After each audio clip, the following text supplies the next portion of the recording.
Since the Roswell incident in 1947, many Americans have wondered about the dangers of unknown objects crisscrossing our skies. Whether these are UAPs or weather phenomena, advanced technology from American allied or enemy forces, or something more out of this world. So my first question, I have several questions, and if we can just be quick on these first two, I'm going to ask each of you the same question, and then I'll get to each of you individually. The first one, when you reported your experiences with a UAP, did any of you face any repercussions with your superiors, yes or no? No. No. I've actually never seen anything personally, believe it or not. So. All right. And then do you believe there's an active disinformation campaign within our government to deny existence of UAPs, yes or no? I don't have an answer to that. As previously stated publicly, yes.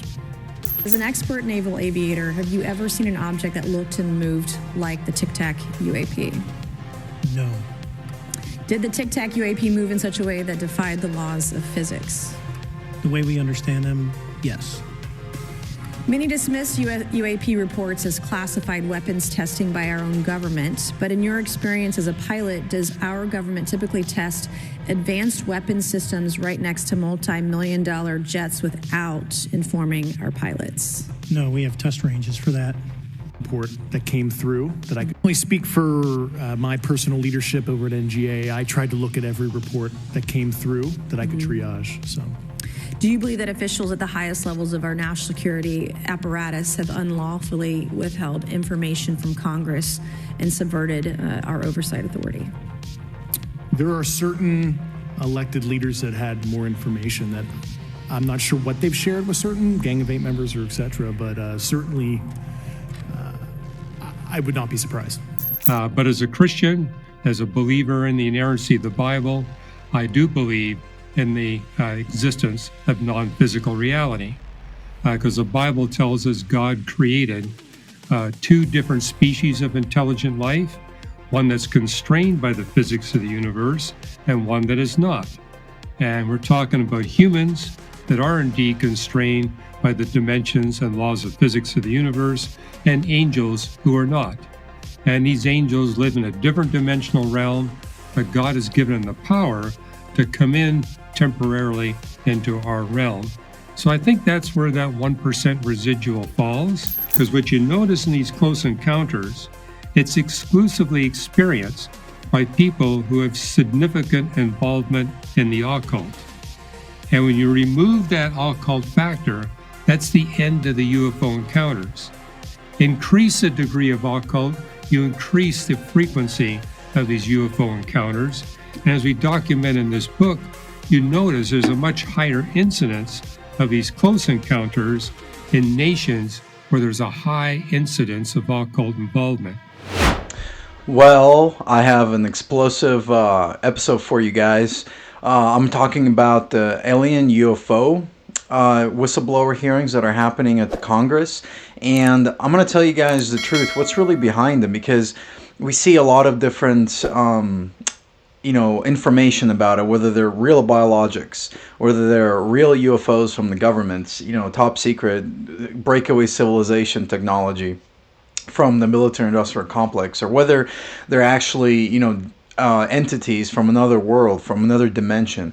Well, I'm going to show you guys two perspectives, and then I'm going to help you decide, let you see what the truth is, and whether one of them rings, whether one of them actually shows you the truth, or whether, they're not. But I will tell you this, that a lot of this alien stuff is really interesting, because the way it's conducted is very top secret, of course. Since the Roswell crash in 1947, we don't even know whether it's a real physical crash, because no one's ever really seen it except some pictures. But we don't know where it came from. They thought it was, the U.S. military thought that it was from Russia or China, but then ever since then, no one could figure out whether it's really them, because Russia and China apparently didn't have the kind of technology. But we also don't know what the U.S. government has been hiding all these years, and we have whistleblowers that have come out over many years and told us what's going on, but we don't really know what's really happening with this UFO information. And I think it is really part of a big deception for our world transforming in a very deceptive way that it's going to deceive and shock a lot of people around the world. And I want to show you guys a whistleblower, UFO whistleblower from the U.S. government that said that he recovered non-human biologic from crash sites. Let's see what he says, and I'll let you guys decide. And then I'm going to show you guys another clip from Dr. Hugh Ross, which is a Christian astrophysicist, and he talks about whether these alien beings are demonic or not.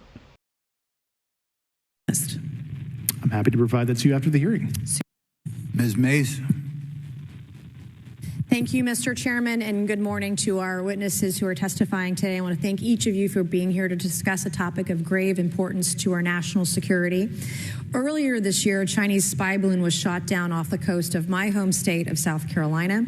Since the Roswell incident in 1947, many Americans have wondered about the dangers of unknown objects crisscrossing our skies.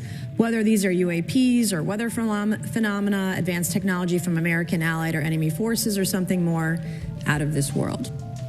So my first question, I have several questions, and if we could just be quick on these first two, I'm going to ask each of you the same question, and then I'll get to each of you individually. The first one, when you reported your experiences with a UAP, did any of you face any repercussions with your superiors, yes or no? No. No. I've actually never seen anything personally, believe it or not. So. All right. And then do you believe there's an active disinformation campaign within our government to deny existence of UAPs, yes or no? I don't have an answer to that. As previously stated publicly, yes. I think previously with like Project Blue Book, yes, but currently I don't speak for the United States government. Okay, thank you.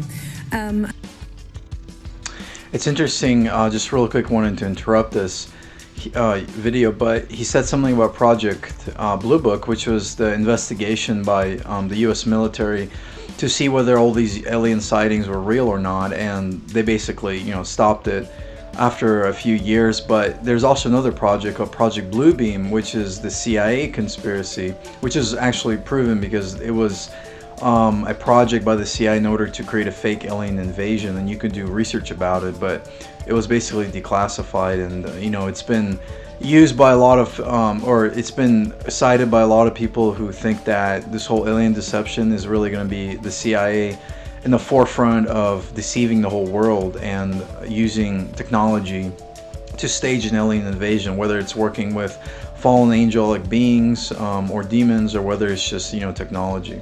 So let's continue. I have a few questions for Mr. Graves. What percentage of UAP sightings, in your belief, go unreported by our pilots? This is an approximation based off of my personal experience speaking with a number of pilots, but I would estimate we're somewhere near 5% reporting, perhaps. So like 95% basically don't report seeing UAPs. That's just my personal estimate.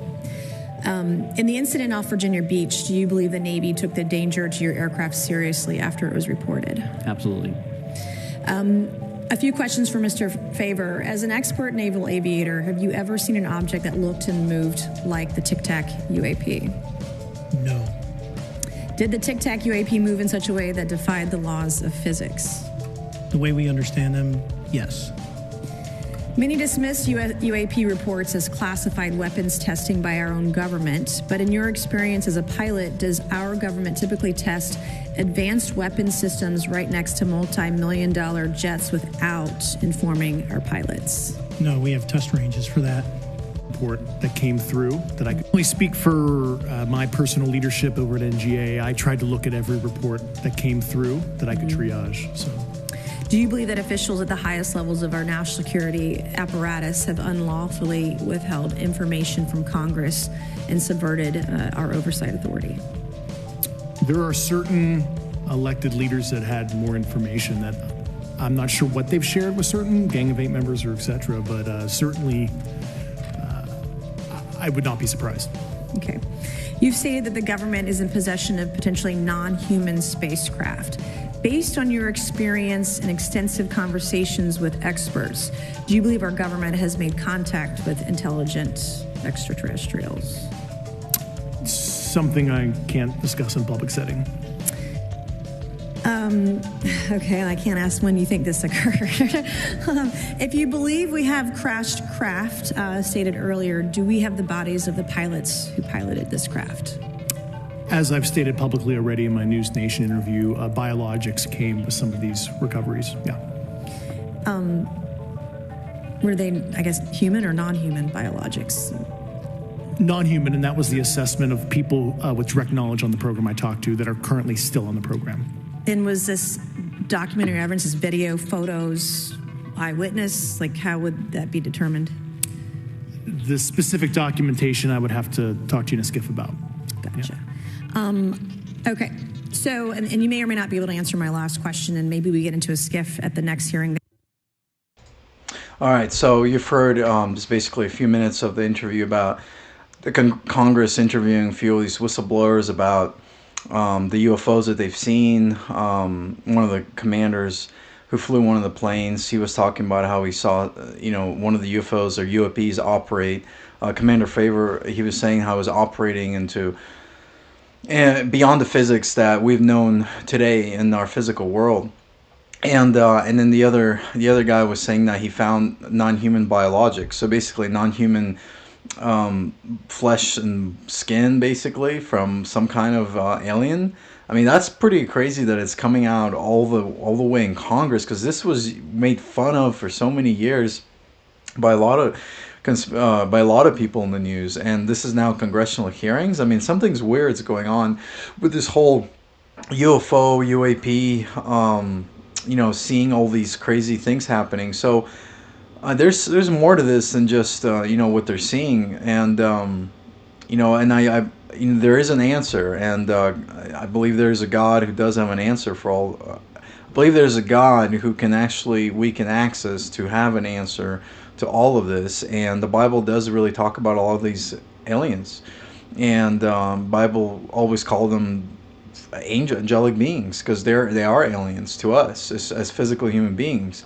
Aliens, angels can appear as physical human beings too, in human form. So, that's something to think about. But next interview I'm going to play is with Dr.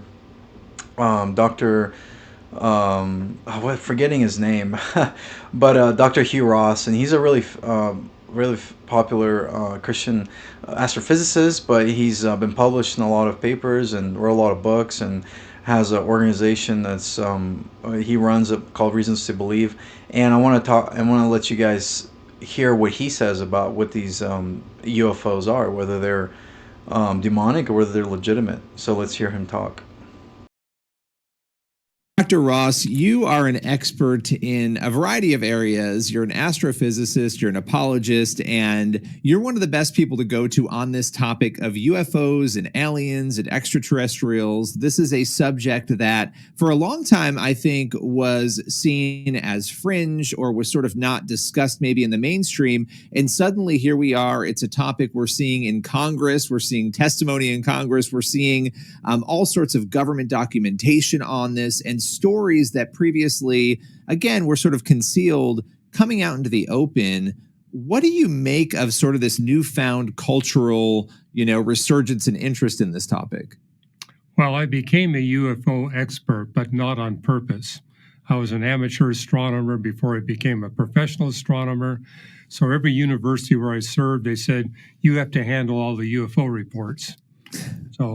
And about 99% of what people would report to me as UFOs, I could explain as natural phenomena, a hoax, or secret government military activity.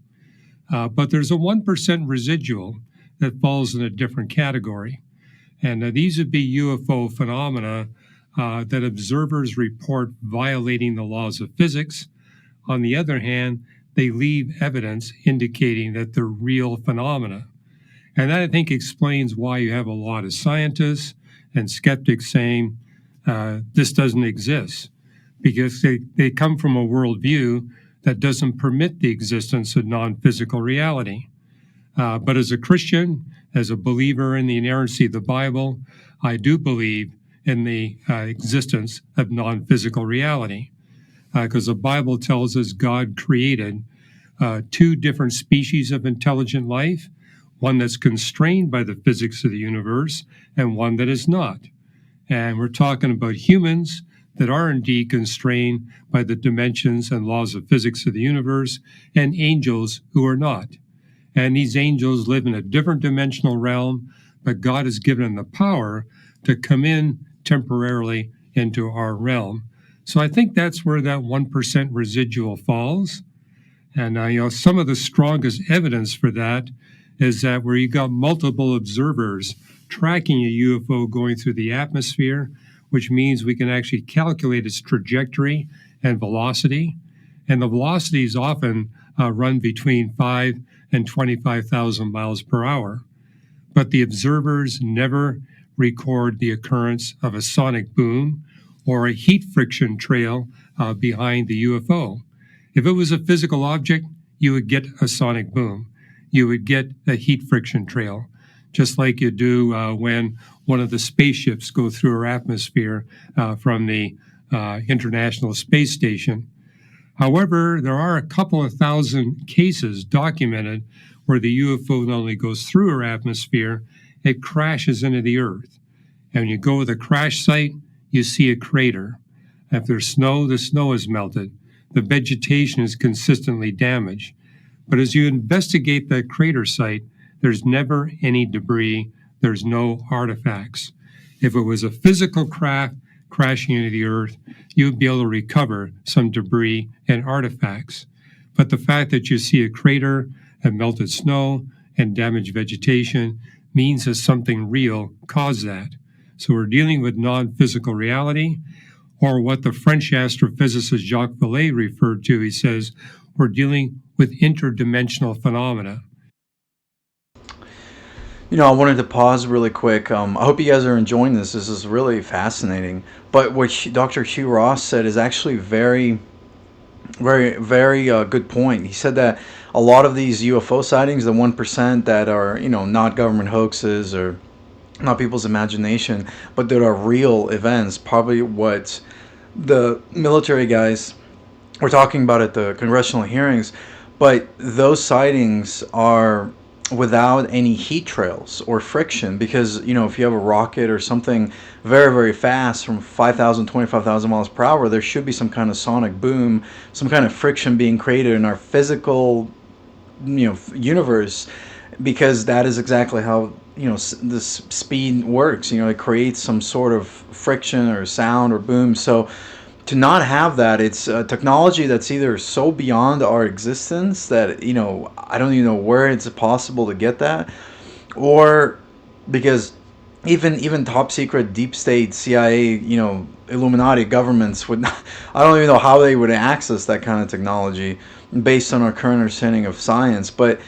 Or it could be actually a non-physical interdimensional force, as Ross mentioned, because a lot of them, they leave these, or some of them, they leave these craters, but there's no physical debris. So where's the debris? With Roswell, they said they captured all these, because I've seen the images before years ago of the craft, and again, no one knows, are this government planted there, or is it is it real, or is it created by the government? So we don't really know. But at the same time, it seems like from the stories that you hear, they don't have any debris, so you can't really connect any physical evidence. So you only have to take at the word of what the military-industrial complex tells you, or what these whistleblowers are telling you, like Bob Lazar and the other guy that you saw in the video. So how are they physical? It seems like they're interdimensional. They're coming in from one aspect of reality into another, just like you would have a fallen, an spiritual entity, that's non-physical, takes a corporeal form, and then becomes physical, just like you see in Genesis when the two angels became physical and talked to Abraham, or when you see angels appearing to Mary and the disciples in the tomb. When Jesus was resurrected, you see angels appearing physically all the time. So that gives you a clue, that this the alien stuff that's going on is different than what everyone is thinking, that it's not just space aliens coming in from Alpha Centauri, star system. So let's continue. I mean, he's not a believer, but that was his conclusion. We're dealing with a phenomena that's operating in dimensions different than those of the universe. You know, what you just described is so fascinating to me as a Christian. Let me start there. You know, as a Christian, I think of Ephesians 6. I think of the verses that we often don't talk about, you know, even in the church, about the spiritual battle that is going on, that there's this unseen realm where this battle is unfolding, right?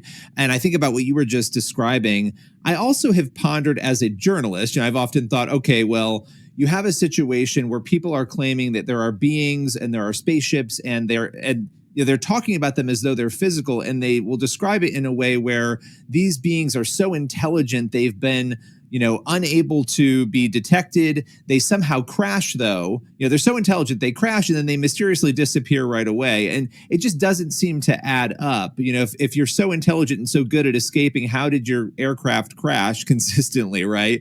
And so what you're describing as these spiritual elements, I think it's really, really an interesting idea to think of it that way. And I think the question people would then naturally have for you, and I'd love to get your take on this, right? You know, what exactly would you definitively say, and it seemed like you were saying this, that this is essentially the angelic and demonic realm, really the demonic realm that maybe we're dealing with here in a spiritual sense, not a literal alien flying around in space in the physical?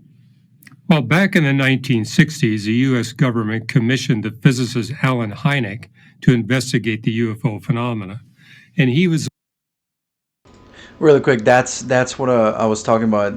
Hynek, he's the one who conducted the whole Operation Blue Book, which is what one of the guys in the congressional hearing that we saw testified about. So that was a real government operation to discover the whole UFO thing. One that came up with this term close encounters of the first kind, second kind, and third kind. And what you notice in these, a close encounter of the first kind is where the human contactee is within 500 feet of the UFO phenomena. And when you're talking about the second kind, this is where they actually begin to experience some kind of physical harm. There have even been instances where people have been killed or their animals have been killed. And then there's instances where people claim to have direct communication with UFO beings. But what's interesting about these close encounters, it's never beneficial. It's always deleterious.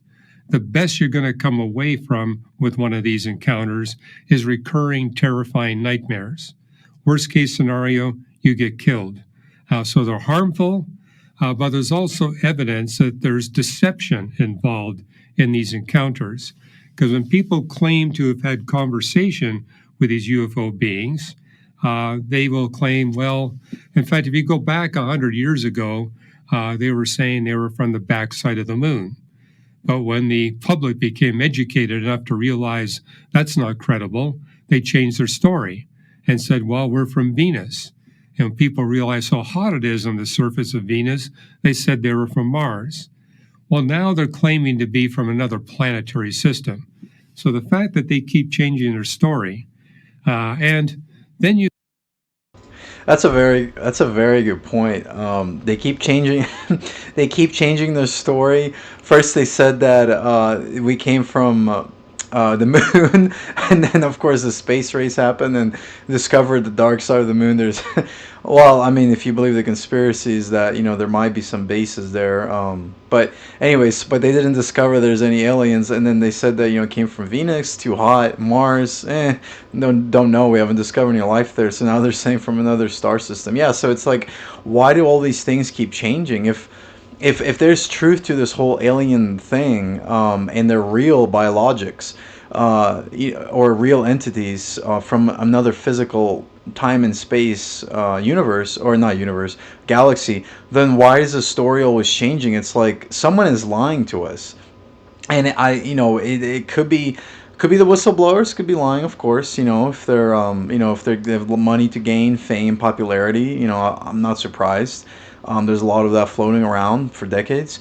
But at the same time, if the whistleblowers are actually seeing something that's actually really happening, then they're being deceived, and there's some kind of entity that's following them and giving them all these visions, and they see all these lights in the sky moving really fast, and no one's denying that people are seeing that, but it's like, what are they really? Why are they hiding? Why are they always capturing people and doing experiments on them, like probing them in different parts of the body? The whole thing doesn't make sense. Why don't they just reveal themselves to humanity? What do they have to hide? It's very, very interesting. Let's continue.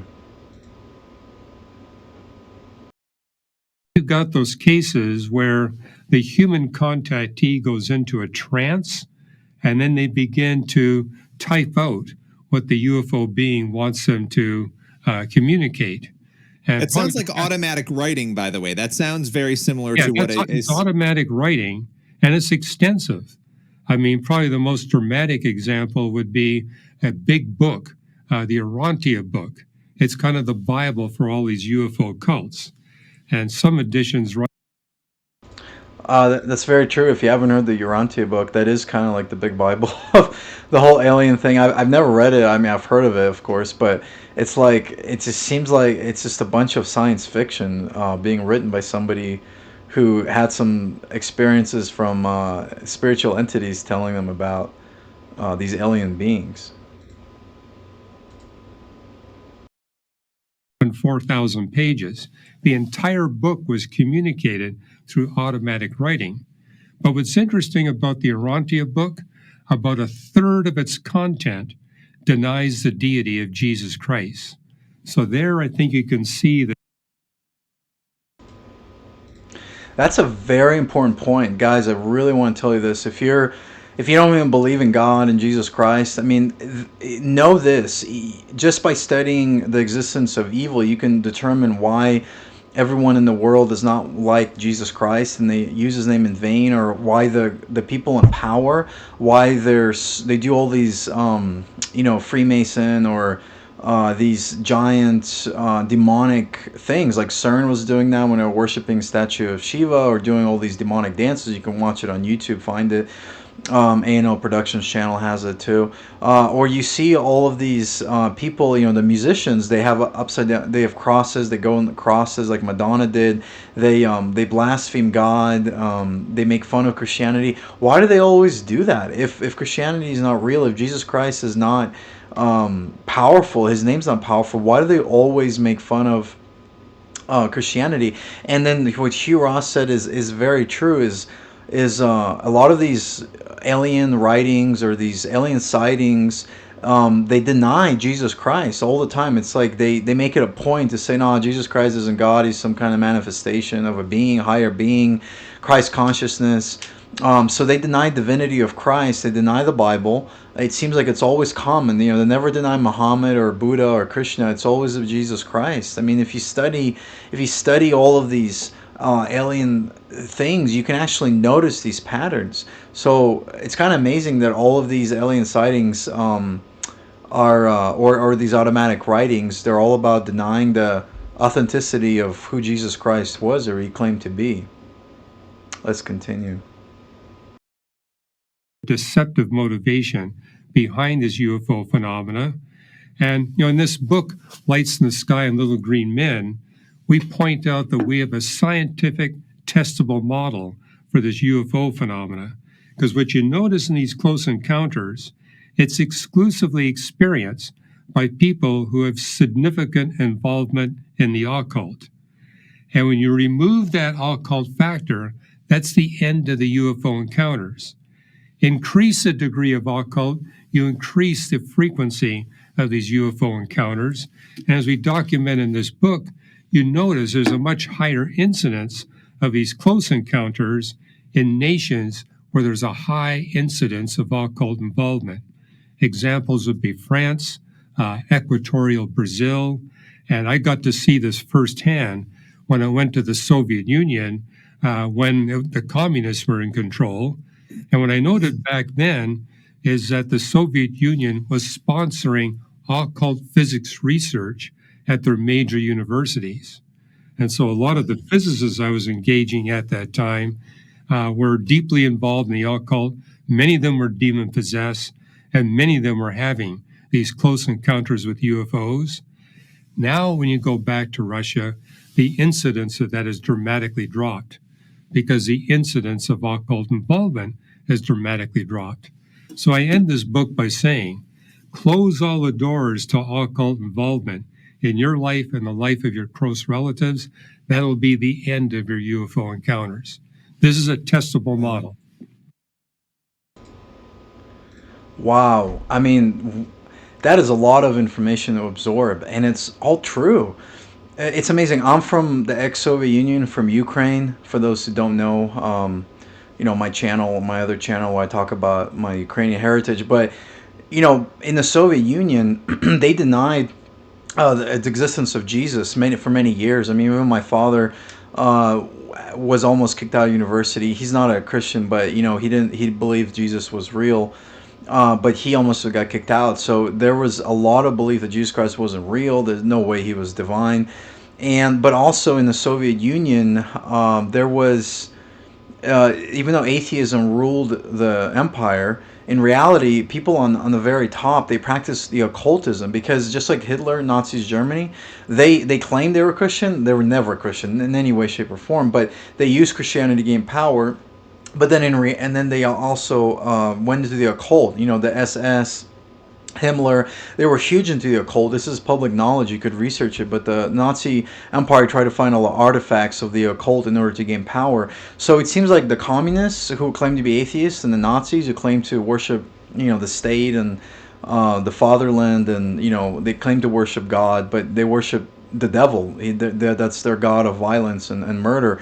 But all of these empires, they had these occult things that they were doing to gain power, and that's why what Hugh Ross was saying, he met a lot of these scientists that actually were demonically possessed. And if you don't believe in it, just research stories of people who were demonically possessed. It will actually lead you to understand that there's a real Holy Spirit and there's a real God. If there is demonic possession, there has to be good angels, good spirits. So that's the thing. So with this whole UFO phenomenon, is that there's a lot of occultism involved with this UFO phenomenon in America, and especially in countries that have the highest rate of witchcraft, like in Brazil, like you were saying.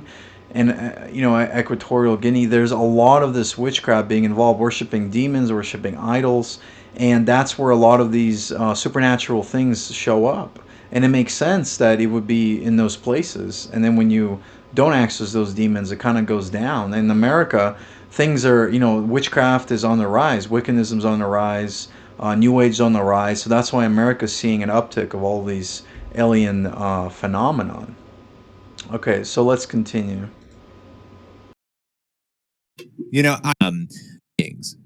Well, I think the evidence for that is that in states where there's a higher involvement in the occult, you see a higher incidence of these close encounters with UFOs. Good examples of that would be Alaska and Hawaii.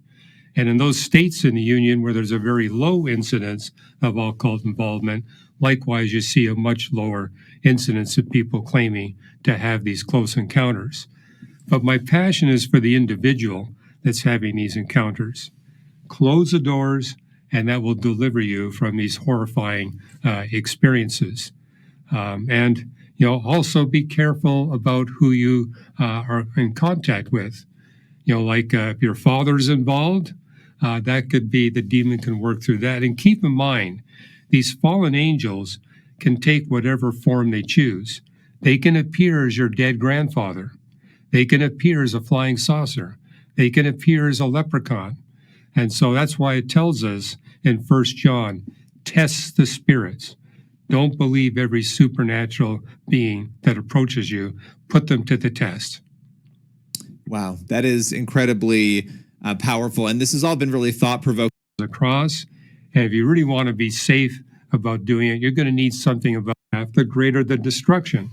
So they've come up with a plan to say, we're going to send tiny spaceships, and we're going to send a whole bunch of them.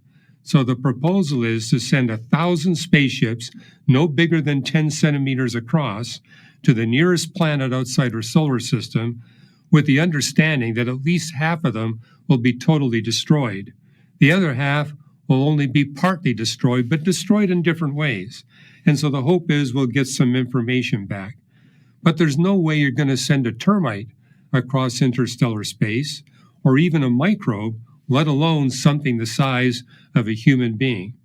In fact, I've written articles making the point, if you want to send an animal, a physical animal, roughly the size of a human being, across interstellar space, number one, you're looking at thousands of years to make the trip. That's a long time, way beyond the lifetime of a human being. And you're going to need a spaceship at least the size of the Death Star, because you need the spaceship to be big enough that you can protect the inhabitants from deadly interstellar radiation.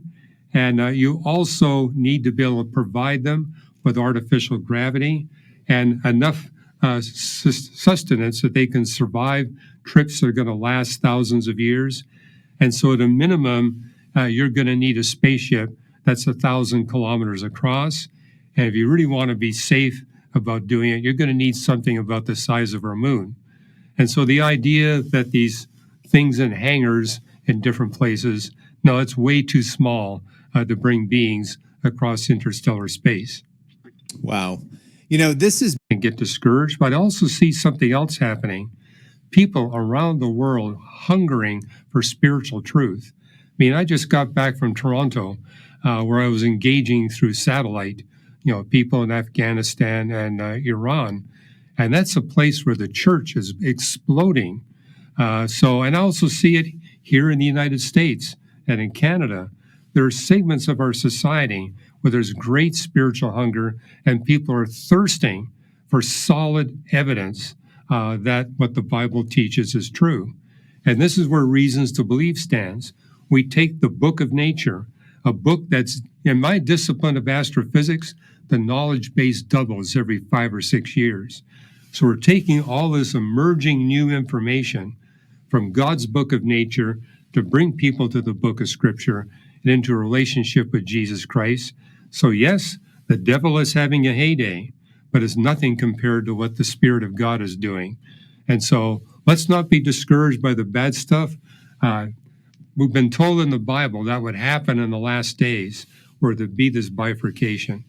But there's an incredible opportunity to take the good news of salvation through Jesus Christ to all the people groups of the world.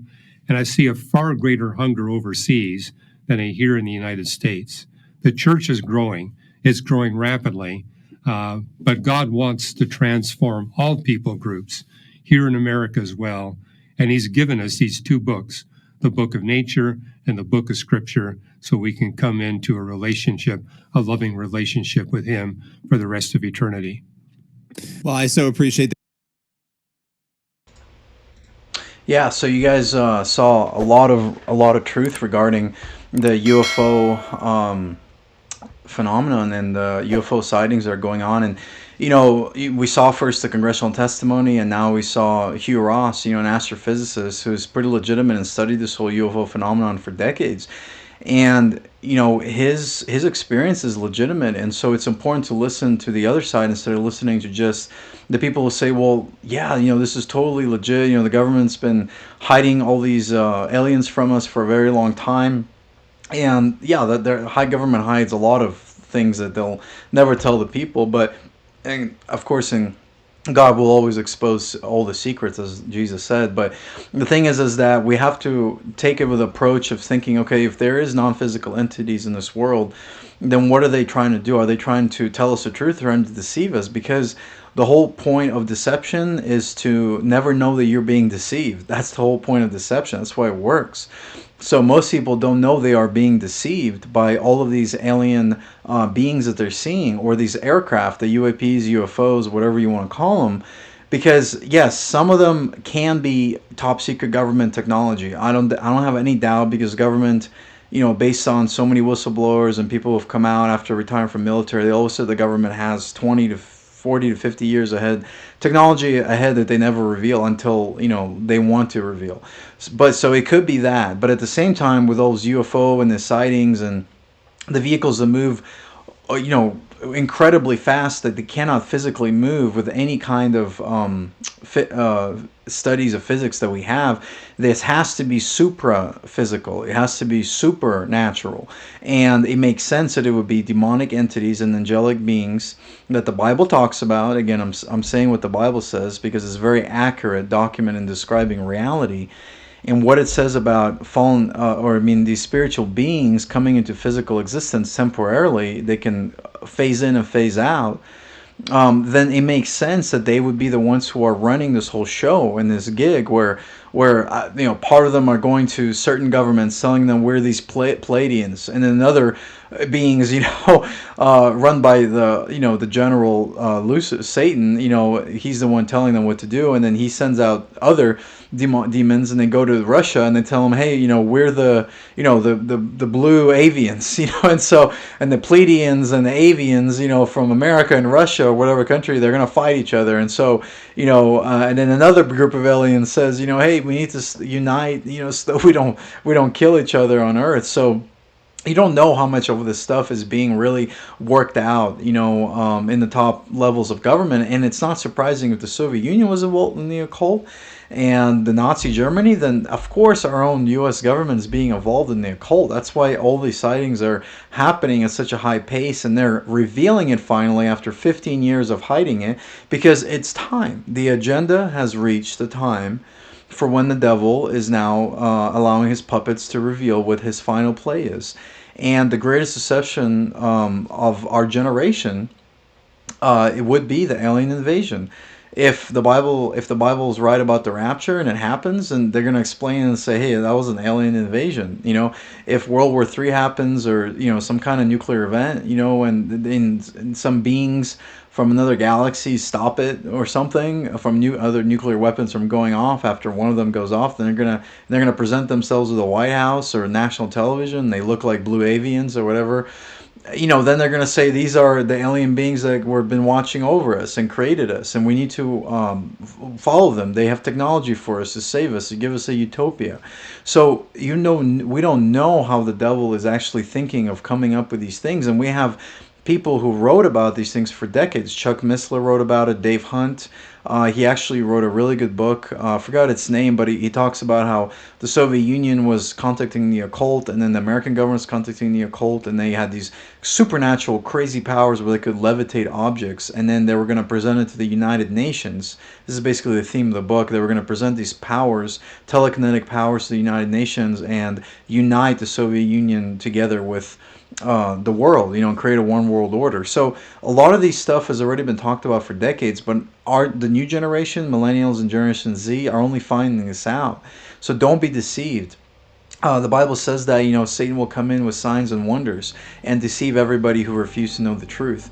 The truth is that there's one God, and his name is Jesus Christ. And he claimed to be God, and not only that, but he came to die on the cross for all of my sin and your sin, so that you could not be judged for your sins and go to hell forever, but so that you could have a relationship with him, and on this earth start an eternal relationship, and then when you die, be with him forever.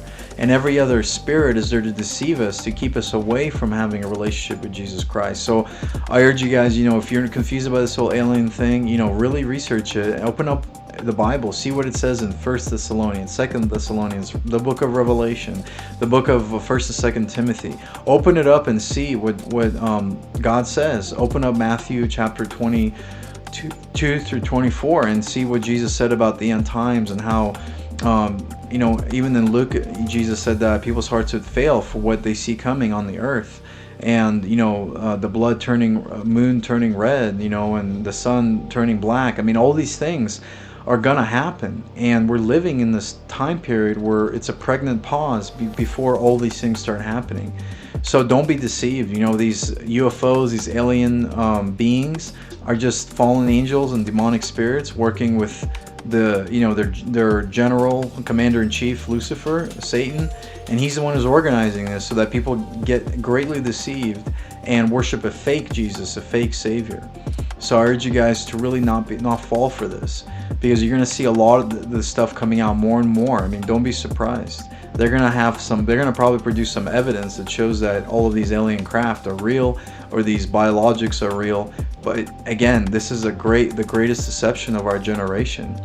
And the only way you're not going to be deceived is if you know the truth. And the truth is found in Jesus Christ, and having personal relationship with him, and knowing the truth of the Bible, so that all the other counterfeits don't deceive you. So thank you guys for joining. I'll talk to you later. Bye.